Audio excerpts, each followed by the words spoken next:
Bon, on va passer tout de suite à l'autre communication. Donc là, je vous présente donc le docteur Anne-Laure Pontonnier. Elle est médecin psychiatre donc à l'hôpital de Clermont et elle est coordinatrice de l'équipe de précarité EMPP PASS. Et elle va nous parler en fait de la prise en charge du public migrant précaire, qui est un sujet d'actualité, comme vous le savez. Question aussi sociétale complexe. Voilà, je te laisse la parole, Anne-Laure. Merci. Bonjour à tous. Et encore merci à Julie. Alors, elle a été beaucoup remerciée aujourd'hui, mais son aide a été vraiment précieuse. Tout d'abord, une introduction. Alors, on change complètement de thème sur les freins du coup, à la prise en charge du public migrant précaire. Donc, la santé mentale est définie par l'OMS comme l'absence de troubles mentaux, bien sûr, ainsi qu'une bonne adaptation au milieu social et une bonne tolérance des aléas de la vie personnelle, familiale et professionnelle et de la vie en société. Donc, a priori, cette définition ne fait pas de différence entre autochtones et migrants. Cependant, les migrants sont confrontés à l'exclusion, la précarité des conditions d'habitat difficiles, l'inactivité professionnelle, qui sont autant de facteurs qui influent sur la santé en général et la santé mentale en particulier. Ainsi, en cumulant les souffrances sociales et psychiques ainsi que les problématiques administratives, les migrants brouillent les frontières institutionnelles, mais aussi la relation d'aide et de soins, autant d'éléments générant des freins à la prise en charge de ce public. Je vous ai listé un petit peu les différents freins qu'on peut objectiver. Je ne vais pas vous les lire là parce qu'on va les reprendre un par un, donc je vous laisse les découvrir. Juste pour vous dire que j'ai construit chaque frein de la même façon, donc je vous présente le frein et puis après je discute un petit peu des modalités de prise en charge qu'on a des patients et des recours qu'on a trouvés pour pallier justement à ces freins à la prise en charge. Concernant la méconnaissance des spécificités cliniques et psychopathologiques du public migrant précaire, on constate donc que ces spécificités cliniques et psychopathologiques sont en lien avec 4 aspects. Tout d'abord, le vécu prémigratoire, c'est-à-dire une clinique de la violence extrême organisée. En effet, certains demandeurs d'asile ont été exposés à des souffrances dramatiques et extrêmes. Les traumas sont souvent répétés et accompagnés de deuils multiples et de la destruction des schémas familiaux. Les troubles observés répondent parfois à ce que la CIM-10 nomme modification durable de la personnalité liée à une expérience de catastrophe ou état de stress post-traumatique complexe. Ce tableau associe une altération dans la régulation de l'état affectif, une altération de l'attention et de l'état de conscience, des somatisations qui constituent souvent le motif initial de la consultation et qui du coup peuvent générer des mauvais diagnostics et des modifications chroniques du caractère. La violence extrême, institutionnelle et organisée, provoque de plus des effets qui vont au-delà de l'effroi et des conséquences classiquement décrites. C'est ce qui fonde l'humanité, même du sujet qui est touché. Les liens sont rompus, la loi attaquée, l'ordre symbolique bouleversé, les tabous fondamentaux brisés. La révélation de la nature possiblement monstrueuse de tout être humain et donc de soi en ressurgit. La deuxième chose, c'est l'expérience de la migration et de l'exil. En effet, la migration possède en elle-même des potentialités traumatiques du fait de la rupture du contenant culturel qu'elle implique. Des deuils sont à élaborer, de personnes, mais aussi du pays et du statut social. Migrer, c'est bien sûr laisser derrière soi de la famille, voire toute sa famille, un métier, des amis, un statut social, la terre de ses ancêtres, vivants et morts. Cela implique donc des renoncements, de la nostalgie et parfois des deuils inacceptables.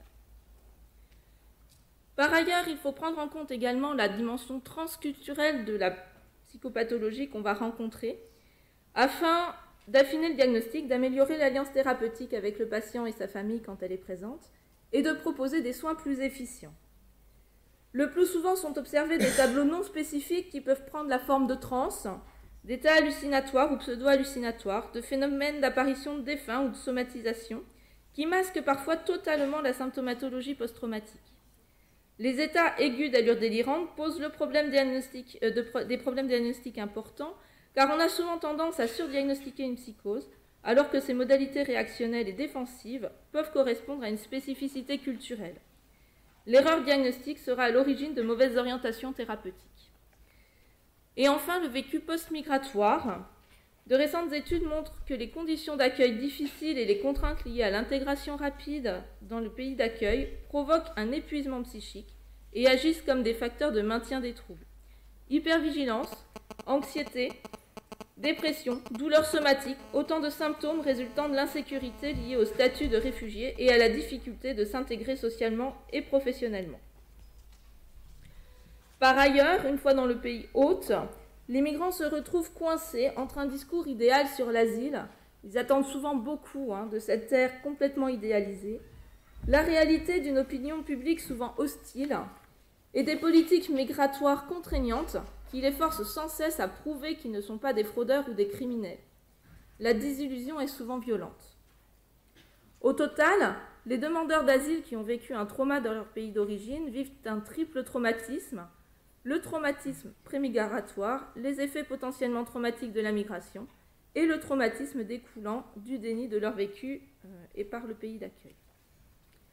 En résultent des situations complexes où demandes de soins et demandes sociales sont fortement intriquées, avec le risque de ne prendre en compte que la demande sociale au détriment de la problématique psychiatrique, puisqu'effectivement il apparaît compliqué d'imaginer que des gens dans cette situation puissent aller bien, donc au final on peut considérer que c'est normal qu'ils aillent mal.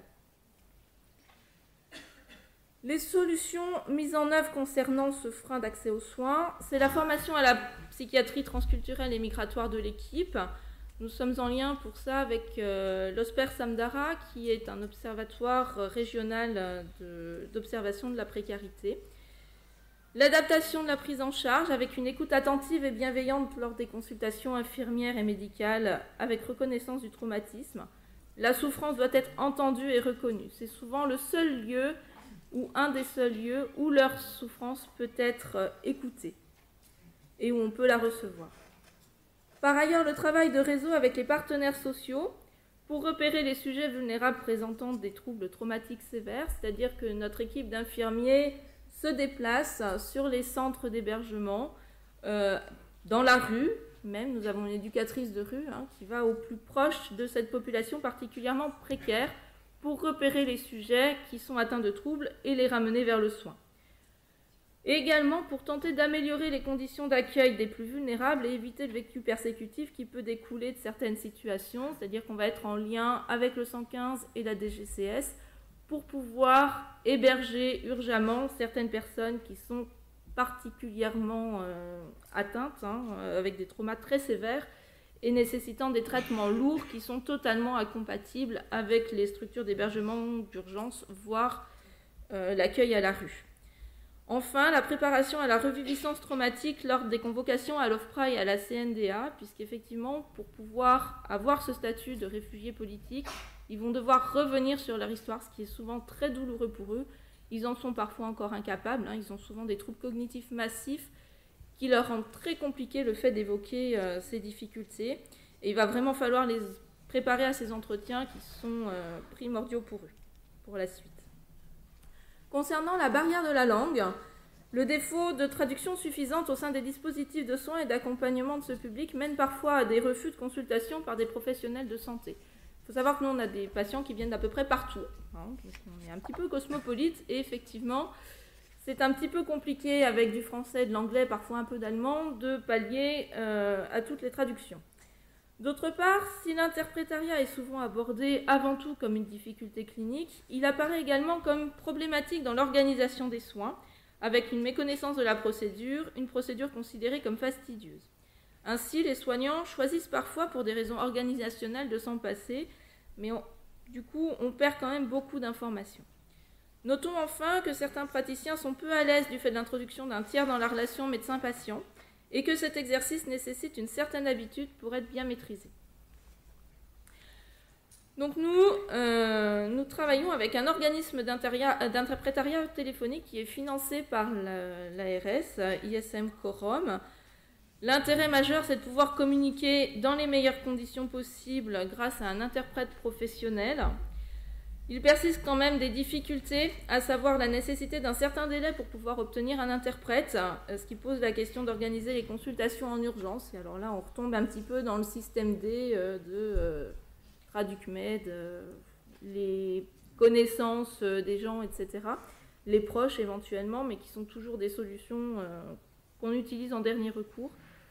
Et d'autre part, des difficultés en lien avec les absences des patients au rendez-vous quand l'interprète est commandé, ou alors les patients qui arrivent à leur rendez-vous, mais pas au bon jour ni à la bonne heure, ce qui nous arrive aussi régulièrement, ce qui ne coïncide pas avec le temps où l'interprète a été commandé, ce qui nous met un petit peu en difficulté. C'est toujours compliqué. Moi, l'autre jour, j'ai failli appeler un interprète pour annuler le rendez-vous, et finalement, le patient est arrivé avec une demi-heure de retard, donc heureusement que je n'avais pas appelé, parce que... Donc c'est difficile d'organiser les choses, mais ça nous aide quand même beaucoup. Concernant la procédure, elle est finalement assez simple. Il suffit de faxer une demande, dont je vous ai mis le formulaire là, donc à l'organisme d'interprétariat. Ils nous demandent en retour, eux, de remplir une fiche d'évaluation. Alors c'est particulièrement important de la remplir, cette fiche, parce que on pourrait penser qu'ils évaluent pour le plaisir d'évaluer, mais non, ils sont très très vigilants à la façon dont on remplit cette fiche. À savoir qu'un jour, je m'étais trompée. La première fois que je l'ai remplie, en fait, je partais de satisfaisant à très insatisfaisant. Donc, en fait, j'avais tout coché les très insatisfaisants, alors que j'étais très satisfaite de la prestation de l'interprète. Ils m'ont rappelé dans le quart d'heure qui a suivi l'envoi de la fiche, pour savoir ce qui avait dysfonctionné, etc. Donc, ils sont vraiment très vigilants à ce système d'évaluation, et je pense que c'est très important de remplir cette fiche, pour justement pouvoir échanger des difficultés éventuelles avec leurs interprètes, puisque je pense qu'ils reforment et éventuellement, ils réadaptent les choses en fonction de l'évaluation qu'on peut en faire. Concernant le faible accompagnement de cette population en matière de santé, donc la problématique est celle que ce public présente d'importantes difficultés à se repérer seul dans le parcours de soins. Bien évidemment, ils ont des repères culturels différents concernant la maladie et le soin, ainsi qu'une méconnaissance du système de soins français. Souvent, ils ne parlent pas la langue, donc effectivement, c'est très compliqué pour eux de se repérer dans un parcours de soins particulièrement compliqué.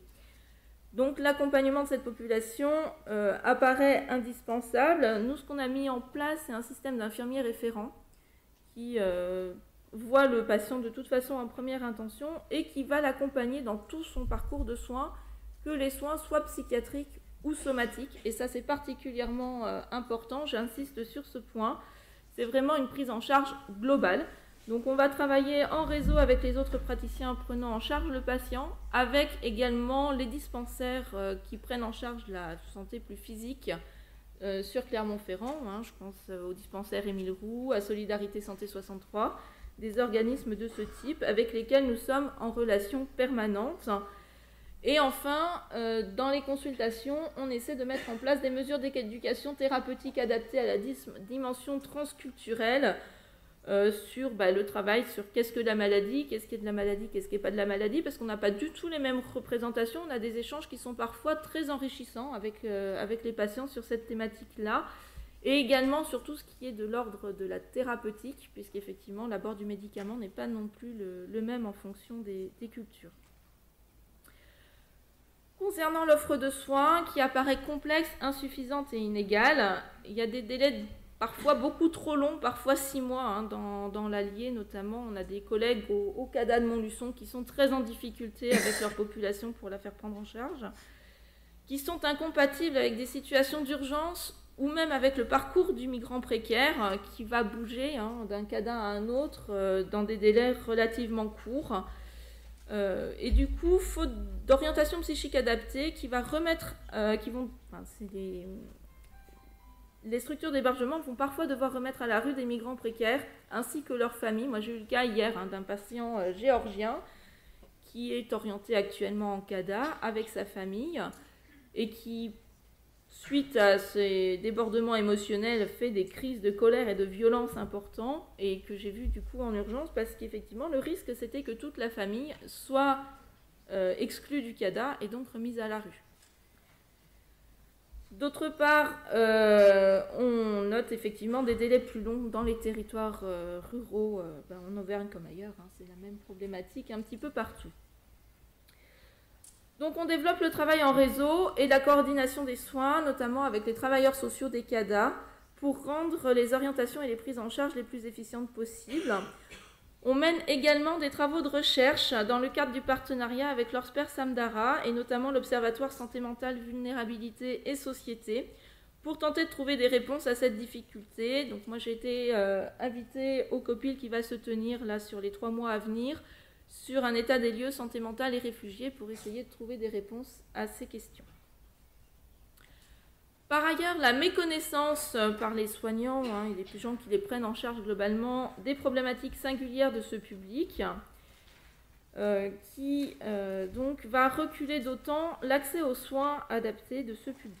Le manque de spécialistes sur certains territoires ruraux est encore plus problématique pour l'accès aux soins du public migrant précaire, rajoutant la problématique du transport aux autres difficultés rencontrées, parce qu'ils n'ont aucun moyen de se déplacer. Donc effectivement, quand ils sont au CADA à Montmarault, en plein milieu de l'Allier, c'est un petit peu compliqué pour eux de pouvoir se rendre aux différents rendez-vous qui sont fixés.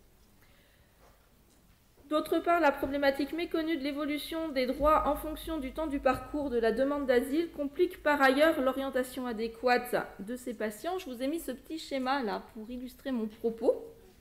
Alors vous voyez que c'est complexe, qu'il y a des tas de files différentes et à chaque petite flèche, les droits des patients sont différents. Donc on comprend bien que si on ne se penche pas sérieusement sur la question, c'est un petit peu difficile de s'y reconnaître et qu'il faut se spécialiser un petit peu sur la question. Donc nous on a une assistante sociale là qui vient d'arriver sur la PAS qui va se pencher un petit peu avec nous sur cette question-là et nous aider à prendre en charge les patients du mieux possible.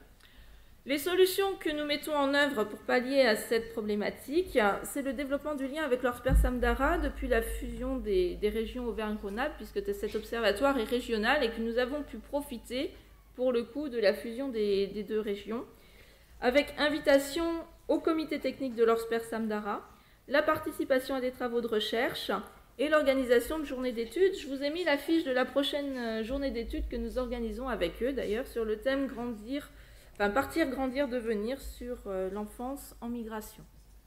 Et donc, le MPP fera une intervention sur la prise en charge des mineurs isolés.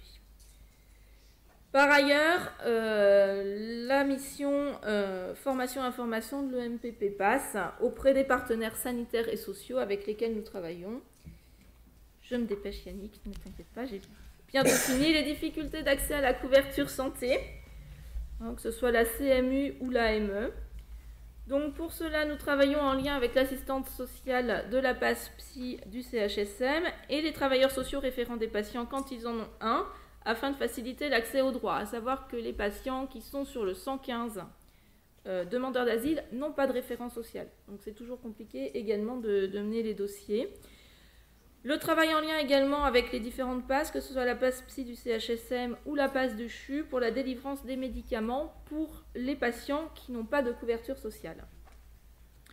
L'absence de coordination dans le parcours de soins. Donc, on a notamment une difficulté avec la mobilité du public migrant précaire, mobilité en lien avec différents facteurs, hébergement d'urgence, orientation sociale, administrative successive. J'ai eu le cas hier à ma consultation où un patient m'a appelé à 2h15 pour m'expliquer qu'à 2h30, il ne pourrait pas être là puisqu'il avait été envoyé au CADA à Perpignan et qu'il était donc un petit peu loin pour venir à ma consultation. Ça va quand les patients sont stabilisés. J'ai eu le cas pour une patiente qui était très suicidaire, ça m'a beaucoup moins fait rire. Pour le coup, c'est un petit peu compliqué d'organiser les choses en urgence. Donc pour cela, on travaille en réseau avec le 115, notamment parce que sur le 115, ils bougent toutes les semaines, c'est-à-dire qu'ils sont une semaine à Clermont et une semaine sur l'extérieur, que ce soit Issoire, Brioude, etc. Donc on leur demande que les patients puissent être sur Clermont-Ferrand la semaine où leur rendez-vous est fixé pour qu'ils puissent se rendre le plus facilement possible à la consultation. Concernant la place des demandes administratives dans le soin, effectivement, c'est ce qu'on je vous expliquais tout à l'heure, les frontières sont brouillées entre soins et demandes administratives avec beaucoup de demandes de certificats médicaux, de rapports médicaux en lien avec l'hébergement et les demandes d'asile en cours. Pour cela, il faut parfois savoir dire non. Alors c'est compliqué quand on a des patients qui sont vraiment en situation difficile, mais je pense que c'est important que toute rédaction de certificat médical soit basée sur des symptômes objectifs rendant le patient particulièrement vulnérable, mais d'un point de vue de vulnérabilité en lien avec une pathologie psychiatrique et non pas avec une détresse sociale. Les deux choses peuvent être liés, mais il faut vraiment limiter parce que sinon on les dessert puisqu'on pourrait faire des certificats médicaux pour tous. La problématique de la sectorisation, puisque les secteurs n'ont la plupart du temps pas les moyens de faire face aux nombreuses demandes concernant le public migrant précaire, avec souvent aussi des difficultés du patient à accepter la rupture du lien avec l'équipe soignante actuelle lors du projet de sectorisation. C'est des patients qui sont très isolés quand ils arrivent, on est souvent leur seul lien référent et c'est souvent très difficile de passer la main. Les patients acceptant, c'est une rupture qui est compliquée pour eux. On essaie de faire des consultations simultanées en fait avec l'équipe qui va prendre en charge le patient ultérieurement pour tenter de faciliter les choses dans certains cas et ça fonctionne plutôt pas mal.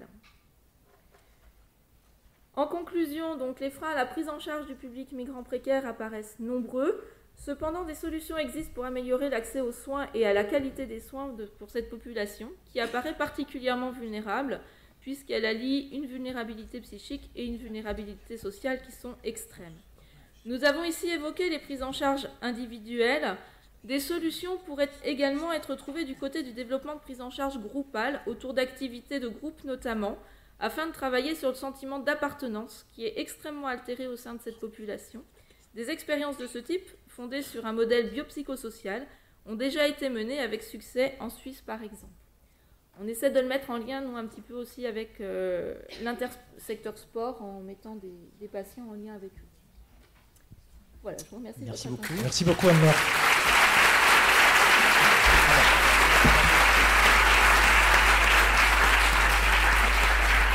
J'imagine que vous êtes tous très motivés par la pause, le café, mais on va prendre 2-3 questions dans la salle avant de faire la pause. Hein. Il y en a une là. 3. On va limiter à 3. Oui, bonjour. Pierre Sévenier, infirmier. Donc, lors de la constitution de notre équipe EMPP sur Priva, le médecin coordinateur a bien pensé la chose, je pense, en mettant un mi-temps CMP et un mi-temps EMPP. Ce qui me permet, moi, quand je vais au-devant des demandeurs d'asile dans les CADA, tout ce que vous avez bien pu expliquer, et au cours de mon évaluation, s'ils doivent passer par le CMP, ça me permet de les faire passer par la porte d'entrée du CMP, comme tout autre patient lors d'une consultation, ce qu'on appelle nous les premières consultations infirmières. Donc ce qui a permis aussi de sensibiliser les collègues du CMP et les collègues psychiatres à tout ce qui était la psychopathologie bien particulière. Et juste une dernière chose, par expérience aussi, on intervient sur le plateau Ardéchois, qui est limitrophe avec le plateau de la Haute-Loire, qui est comme l'Allier ou quoi que ce soit, et où il y a des CADA effectivement à 1h30, 2 heures des centres hospitaliers. Et je voudrais juste souligner l'implication des médecins généralistes, où nous, comment vous dire, tout n'est pas psychiatrique, on est assez d'accord. On a la chance d'avoir accès aux interprètes, nous, interprétariat téléphonique, parce que pour faire déplacer un interprète sur le plateau Ardéchois, c'est compliqué. Mais en attendant, ce qui nous permet d'avoir beaucoup de liens avec les médecins généralistes, parce que grâce à ce qu'on a pu avoir dans les entretiens infirmiers, et notamment tout ce qui est symptômes, ça permet aussi de mettre en route des premiers traitements. Voilà. Merci de ce témoignage. Et à Gérard Romer là-haut. Et puis là.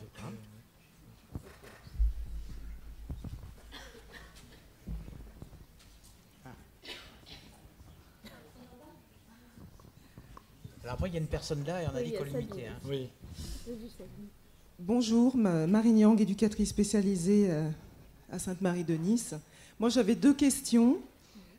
Alors, est-ce qu'il est question de former de façon plus fine des soignants et des professionnels, donc travailleurs sociaux, à la question de la prise en charge de ces populations bien spécifiques, notamment autour de la problématique des tortures? C'est parce que c'est quand même quelque chose qui est très récurrent dans ces populations. Et la deuxième question,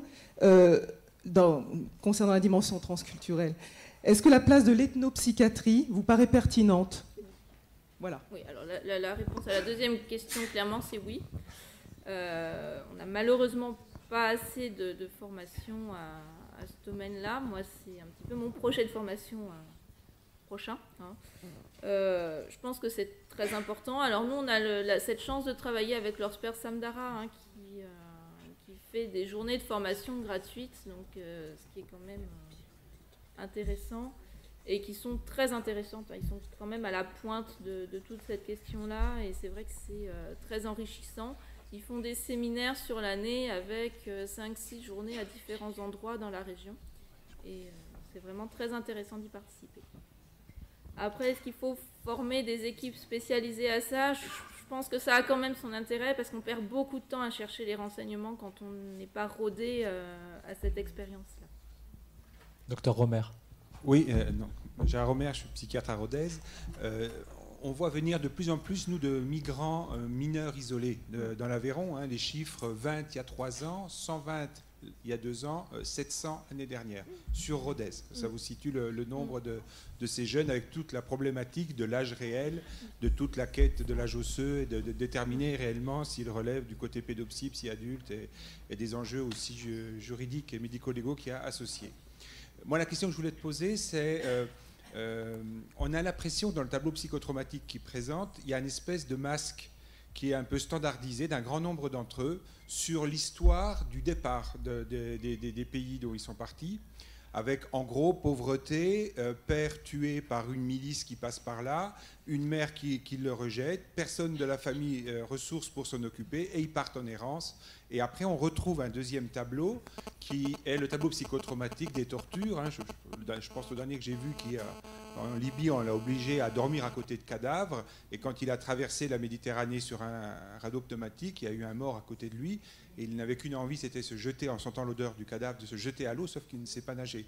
Donc il a traversé cette angoisse extrêmement violente.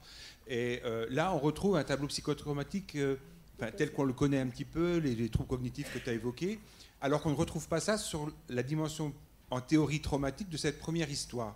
Et j'ai une collègue qui travaille en pédopsie qui a la même remarque que moi par rapport à ça, qui a un peu l'impression, alors est-ce que c'est les passants qui leur donnent un discours standardisé pour pouvoir rester chez nous, et qu'il faut aller enlever ce discours-là pour être face à la réalité de leur traumatisme qu'ils ont bien.